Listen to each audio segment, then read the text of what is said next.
Hey everyone, welcome back to Cinema सूत्र।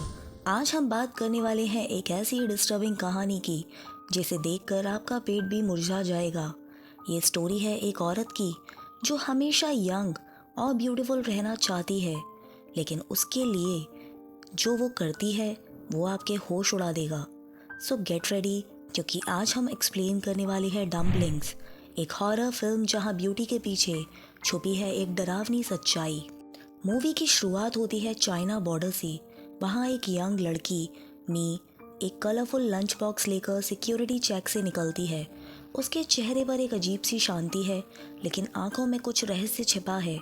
वो सीधा हांगकांग पहुंचती है और अपने छोटे से फ्लैट में जाती है और लंच बॉक्स को खोलती है।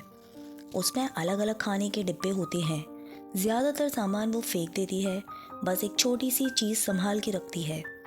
एक ऑरेंज पल्प जैसी चीज़ जो देखने में कुछ कच्चे मांस जैसी लगती है। वो उसे पानी में धोकर बिना पकाए सीधा खाने लगती है। उसके एक्सप्रेशन से लगता है कि वो कोई आम चीज़ नहीं खा रही, जैसे किसी रिचुअल का पार्ट हो। अगली सुबह एक औरत आती है, मिसेस ली। पहले वो एक फेमस टीवी एक्ट्रेस थी, लोग उसे बहुत ही पसंद करते थे, लेकिन अब उसकी उम्र बढ़ने लगी है। आईना देखती है तो अपने चेहरे की लाइंस देखकर वो बहुत ही डर जाती है। उसे लगता है कि उसका पति मिस्टर ली, जो एक रिच बिजनेसमैन है, अब उसमें इंटरेस्टेड नहीं रहे। मिसेस ली ने सुना होता है कि एक औरत है, आंट मी, जो ऐसे डम्पलिंग्स बनाती है जिससे चेहरा बिल्कुल यंग लगने लगता है। झुर्रियाँ गायब हो जाती है और ग्लो भी वापस आ जाता है। बस फिर वो पतली गलियों से गुजरते हुए मी के घर पहुंचती है। मी उसे मुस्कुराकर अंदर बुलाती है। वो साथ में बैठते हैं। मी मजाक में पूछती है, आपको क्या लगता है मेरी उम्र कितनी होगी? मिसेस ली थोड़ा देखकर कहती हैं, शायद 30 के आसपास। मी जोर से हंस पड़ती है, अरे नहीं, मैं तो बहुत ज़्यादा बड़ी हूँ, सब मुझे आंट भी बुलाते हैं। बातें चालू होती हैं और मिसेस ली फाइनली अपना रीज़न बताती हैं। पहले लोग उसकी खूबसूरती के दीवाने थे, लेकिन अब वो चाम जा रहा है।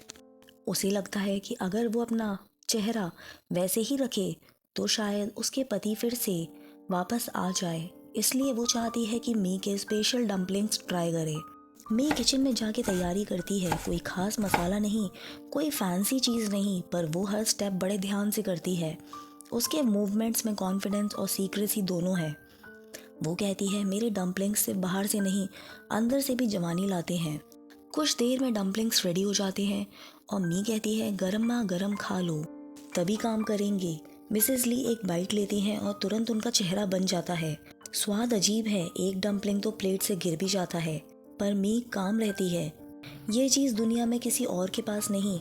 मिसेस ली आंख बंद करके डम्पलिंग्स खा लेती हैं। उसके अंदर एक अजीब मिक्स इमोशन है, डिस्गस्ट भी, क्यूरियोसिटी भी और थोड़ा होप भी। अगले सीन में हमें मिस्टर ली को दिखाया जाता है। वो स्विमिंग पूल में औरतों के बीच मस्ती कर रहा है, फ्लर्ट भी कर रहा है, जैसे उसे अपनी वाइफ की कोई परवाह ही नहीं। उसके गेस्चर से लगता है वो लॉयल नहीं है। खिड़की से ये सब मिसेस ली देख लेती हैं और अंदर से बिल्कुल टूट जाती है।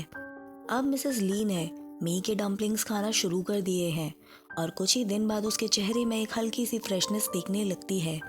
वो खुद भी नोटिस करती है कि उसकी त्वचा पहले से थोड़ी टाइट लग रही है। वो खुश होती है और मी के घर जाके कहती है, तुम्हारे डम्पलिंग सच में काम कर रही हैं, मुझे और चाहिए।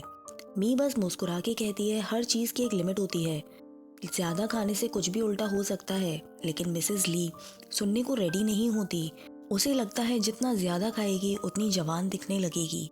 इस बार मी उसके सामने ही डम्पलिंग्स बनाने लगती है और तब मिसेस ली का ध्यान पड़ता है एक छोटी सी चीज़ पर, जो एक छोटी अनबॉर्न बेबी का पीस है। वो कटिंग बोर्ड पर पड़ा होता है। वो शॉक में आ जाती है, पर मी बिल्कुल नॉर्मल एक्सप्रेशंस में काम करती रहती है। मिसेस ली कुछ बोल नहीं पाती, बस आंखों से पूछती है, ये क्या है? मी शांति से कहती है, जवानी का असली राज अनबॉर्न बेबीज, यानी कि जो बच्चे पैदा नहीं हुए हैं, माँ के पेट के हैं, वही है ये। मिसेस ली के हाथ से बोल लगभग गिर ही जाता है ये सुनकर। मी समझाती है, पुराने चाइना में लोग बिलीव करते हैं कि अनबॉर्न लाइफ में सबसे ज़्यादा ताकत होती है। वो एक इनकम्प्लीट एनर्जी है, ना पूरी लाइफ और ना ही डेथ, और यही उसे पावरफुल बनाता है। इस डम्पलिंग्स में वही लाइफ एनर्जी होती है जो तुम्हारे अंदर की जवानी को वापस लाती है। मिसेस ली का चेहरा पहले डिस्गस्ट से बाहर आ जाता है, लेकिन फिर वो आईना देखती है और फिर से टेम्पटेशन जीत जाता है। उसके लिए अब सिर्फ एक चीज़ ज़रूरी है, जवानी वापस पाना। वो आंख बंद करके फिर से डम्पलिंग्स खा लेती है। इसके बाद कुछ ही दिन के अंदर अजीब चेंजेस देखने लगती है। चेहरा तो चमक रहा होता है, लेकिन उसका बिहेवियर थोड़ा गुस्सेला और अनस्टेबल हो जाता है, जैसे अंदर से कुछ बदल रहा हो। एक सीन में तो वो खुद को मिरर में देखकर हैरान हो जाती है और कहती है, मैं फिर से वैसी लग रही हूँ जैसे पहले थी। लेकिन अंदर से उसके चेहरे की मुस्कुराहट नकली होती है। उसे लगता है जैसे वो अपनी इंसानियत खो रही है। एक दिन मी के फ्लैट में पुलिस आती है, क्योंकि बिल्डिंग में लोगों ने कुछ स्ट्रेंज स्मेल और आवाज़ की कंप्लेंट दी होती है। मी उन्हें आराम से संभाल लेती है, लेकिन जैसे ही पुलिस जाती है, हम देखते हैं किचन में एक खून से भरी बकेट रखा है, जिसमें कुछ फ्लोटिंग टिश्यूज़ हैं, वही चीज़ें जिनसे डम्पलिंग्स बनते हैं। अब कहानी थोड़ी और डार्क होती जा रही थी। मिसेस ली अब पूरी तरह से मी के डम्पलिंग्स पर डिपेंड हो चुकी है। वो हर कुछ दिन में वहाँ जाकर नए डम्पलिंग्स मंगवा लेती है। अब उसे ना डिस्गस्ट होता है ना गिल्ट, बस एक ही ऑब्सेशन रहता है, अपनी जवानी वापस पाने का। एक दिन मी के घर में उसे एक छोटी लड़की मिलती है जो प्रेग्नेंट होती है और मी से चुपके से बात कर रही होती है। मिसेस ली दूर से ये सब देखती है और थोड़ा क्यूरियस हो जाती है। जब लड़की चली जाती है, मी कैजुअली कहती है वो एक फैक्ट्री वर्कर है। लेकिन नेक्स्ट सीन में हमें मी के किचन में वही लड़की का सिलहुट दिखाया देता है और बैकग्राउंड में छुरी चलने की हल्की सी आवाज़। कैमरा सिर्फ मी के चेहरे पर फोकस करता है और हम समझ जाते हैं कि वो लड़की दोबारा कभी नहीं आएगी। इसके बाद मिसेस ली और ज़्यादा कॉन्फिडेंट हो जाती है। उसके चेहरे से रिंकल्स गायब, हेयर शाइनी और बॉडी जवान लगने लगती है। वो फिर से अपने हस्बैंड मिस्टर ली के पास जाती है।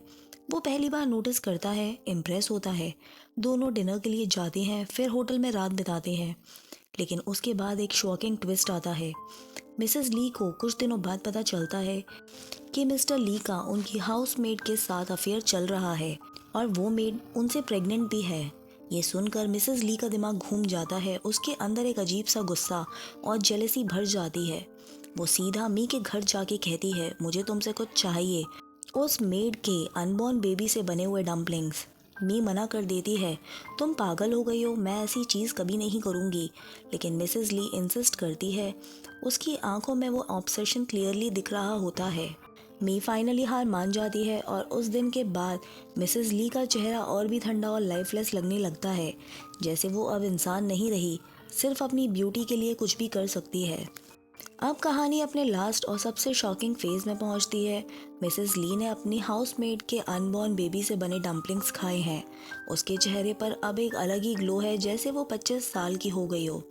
आईना देखकर वो खुद को पहचान नहीं पाती, बस खुश होती है, लेकिन अंदर ही अंदर कुछ अजीब सा चल रहा होता है। उसका चेहरा चमक रहा है, पर आंखों में एक खौफ और गिल्ट दोनों साफ दिखते हैं। एक दिन वो नहा रही होती है और तब उसके पेट में दर्द शुरू होता है। वो सोचती है शायद उसने कुछ खराब खा लिया है, पर दर्द इतना बढ़ ही जाता है कि वो बाथरूम में गिर जाती है और तब उसे रियलाइज़ होता है कि वो खुद ही प्रेग्नेंट है। पर ये प्रेगनेंसी नेचुरल नहीं लगती, जैसे उसके अंदर वही एनर्जी ग्रो कर रही हो जो डम्पलिंग्स में थी। सीन स्लो होता जाता है, बैकग्राउंड में सिर्फ पानी की आवाज़। उसके हाथ में थोड़ा ब्लड लगता है और वो शौक में अपने पेट को पकड़ के बैठ जाती है। उसके चेहरे पे ना दर्द है ना डर, बस एक अजीब सा काम एक्सप्रेशन, जैसे वो समझ गई है कि ये उसके डीड्स का रिजल्ट है। वहीं पर मी को दिखाया जाता है। वो एक छोटी बिल्डिंग के टेरेस पर खड़ी है, हवा में एक छोटी सी मुस्कुराहट के साथ। उसके हाथ में नए डम्पलिंग्स का बोल है और वो कैमरे की तरफ देखकर कह रही हो, जवानी चाहिए तो दाम भी देना पड़ता है। मूवी का लास्ट शॉट फिर से मिसेस ली के बाथरूम में वापस जाता है। वो शीशे के सामने खड़ी है, कपड़ों के नीचे से हल्का सा मूवमेंट दिख रहा है और वो धीरे से अपने होठों पे एक स्माइल लाती है। इसके बाद ही स्क्रीन ब्लैक हो जाती है। तो दोस्तों, ये थी डम्पलिंग्स, एक शॉकिंग स्टोरी जहाँ एक औरत के लिए जवानी सबसे बड़ी ज़रूरत बन गई, चाहे उसके लिए इंसानी हदें ही क्यों ना तोड़नी पड़ जाए। ये मूवी एक सिंपल क्वेश्चन छोड़ जाती है, क्या हमेशा ब्यूटीफुल रहने की चाहत इंसानियत से बड़ी हो सकती है? अगर आपको ये डार्क स्टोरी पसंद आई है तो वीडियो को लाइक करें, कमेंट में बताएं कि अगर आप मिसेस ली की जगह होते तो क्या करते। और चैनल को सब्सक्राइब करना ना भूलें ताकि ऐसे ही डिस्टर्बिंग स्टोरीज़ आप तक पहले पहुंच सके।